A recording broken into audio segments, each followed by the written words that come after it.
Have you ever noticed a subtle shift in maybe your partner's tone during a conversation? Maybe they sound colder or sharper or more distant than usual, even if their words are the same or neutral. And if you bring it up, they may say something like, "Oh, you're imagining things," or "Can you just stop overanalyzing everything?" And this has the effect of making you question your own perception and start to feel disconnected from that person. Or maybe you notice some passive aggression going on in your family. Maybe someone says, like maybe a parent says, "I guess you're just too busy to call," or something with a kind of a biting tone. And then if you mention anything about it, they're like, "It was just a joke. I don't take everything so seriously." This is the kind of thing that can make you feel invalidated and may even begin to internalize guilt a bit. Or maybe at work, a manager gives feedback with a kind of dismissive or irritated tone, and it feels more critical than constructive. And if you bring that up, or if you feel hurt, then they say something like, "It's just feedback. Don't be so sensitive. You're reading too much into it." And then you end up starting to avoid feedback and dreading interactions. Even if you're just with a friend and they say, "I'm fine," but their voice is a little tight or clipped, you can see they don't really feel fine. There's some tension there. And if you bring it up, they may say something like, "You're overthinking. I'm fine." And you may start to doubt your own instincts or just doubt yourself, and even though you were spot on in your observation.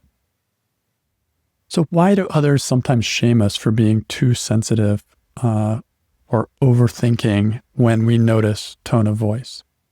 First thing is, others don't always notice what we notice. Highly sensitive people are attuned to the subtlety in every situation, and that means tone of voice is a big part of communication. They say a huge percentage of communication is nonverbal, and we pick up on those things.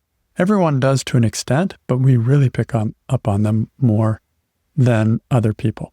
And so when we bring it up, people may think we're making it up or exaggerating or being dramatic, when in reality, we're just perceiving something that they missed.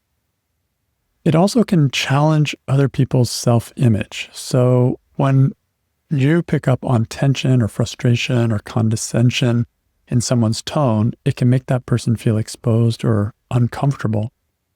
And instead of owning what's true, they may flip it around and say, "You're too sensitive," as a kind of form of deflection. Also, many people were raised to suppress emotional nuance. And so they may have been taught to ignore the emotional undercurrents, especially in cultures or families or workplaces where emotional expression is seen as weakness. So they've learned to numb themselves to tone and expect others to do the same. It's like they don't want that elephant in the room to be mentioned because they're so afraid of the negativity and they don't know how to handle it.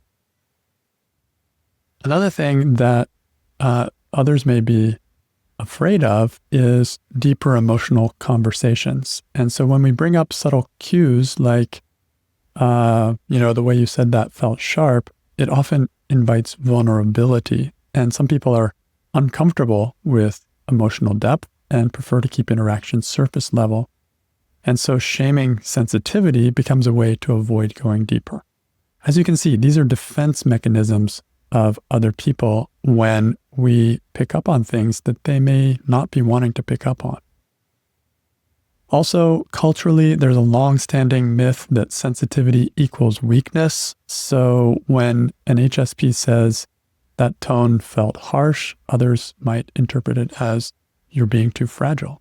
And so they don't realize that noticing tone is actually a form of emotional intelligence and discernment, not a sign of weakness. This is a cultural bias. And sometimes people are just uncomfortable with accountability because tone of voice reveals what words try to hide. And if someone says, "I'm fine," in a clearly irritated tone, then an HSP is going to notice that. And if you mention it, it can feel like confrontation to the other person, even though it's really just naming what is real. and people may not lash out in order to avoid taking responsibility for their underlying emotion. So how does all of this negative reactive feedback affect us when we are highly sensitive and we are noticing more of the tone of voice than other people? First of all, we can start to doubt what we feel. And when others dismiss our sensitivity to tone of voice or emotional cues, we can start to second guess our instincts. We may think, well, maybe I really am overreacting. And this self-doubt can chip away at our confidence in what we know actually from our direct experience. Also, we can start to hide or suppress our sensitivity. When we're told we're too sensitive, then many of us try to numb out or pretend we're not affected just to avoid criticism. This is where we try to pass as non-highly sensitive people, and we fake it. And of course, this leads to disconnection from ourselves and leaves us feeling invisible and inauthentic. We also can take on the blame. So if someone hurts us with their tone and then tells us that it's our fault for being too sensitive, we may internalize that message, and it can reinforce the belief that something's wrong with me. This is a common thing that is just again and again reinforced through the life of someone who is highly sensitive. And over time, it can become a quiet, chronic self-judgment. There really is something wrong with us. We can really start to believe it. We can also become hypervigilant, which is kind of ironic because when others shame us for noticing too much, we often start to notice more, not out of clarity, but out of fear. And we scan for danger more, and we notice tone and expression more, trying to protect ourselves from being blindsided again. So this can lead us towards burnout, anxiety, and further erosion of self-worth. And then finally, we can end up feeling isolated or different. When our sensitivity is consistently misunderstood or invalidated, we can feel like we don't belong, even around people we care about. And that feeling of being too much or not enough can deeply affect our sense of identity and value. So how is picking up on tone of voice not actually overthinking, but rather a sign of deep intelligence? First of all, picking up on tone of voice is sensory. It's not mental. We're not analyzing, we're noticing. And tone, inflection, pauses, tension, these are cues that your nervous system picks up on automatically as a highly sensitive person, often before your mind even catches up. So that's sensitivity, not analysis. Now, on top of that, one of the parts of being a highly sensitive person is depth of processing. So we do then sit with what we are noticing and put one and two together. And that is also a very natural thing. This is not overthinking. Some people think depth of processing equals overthinking, but it's not true at all.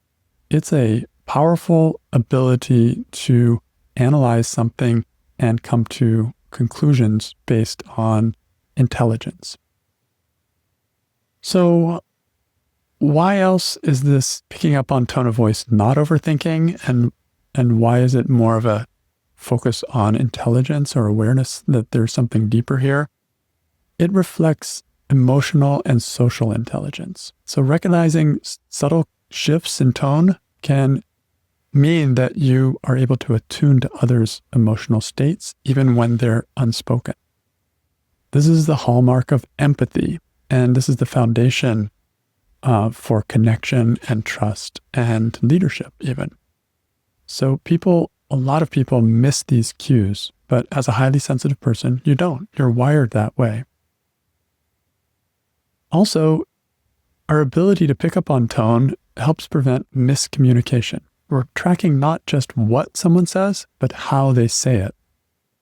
And that allows you to sense hesitation, resentment, discomfort, and to respond with more care.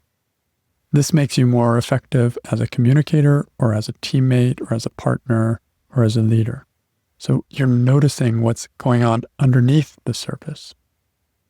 And this gives you access to deeper truths. Words can lie, but tone often doesn't lie.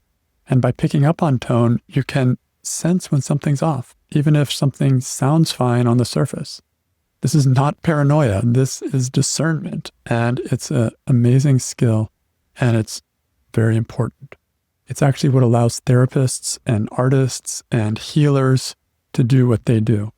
Highly sensitive people often become the people others open up to, because when people open up to highly sensitive people, they actually feel seen, not because it's just the words that they're saying, but the tone of voice, the body language, everything is something that HSPs notice.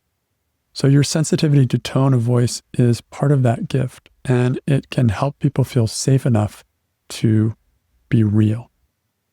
So no, you're not too sensitive. You're not overthinking. You're not reading too much into it. You're reading what's actually there. And most people can't.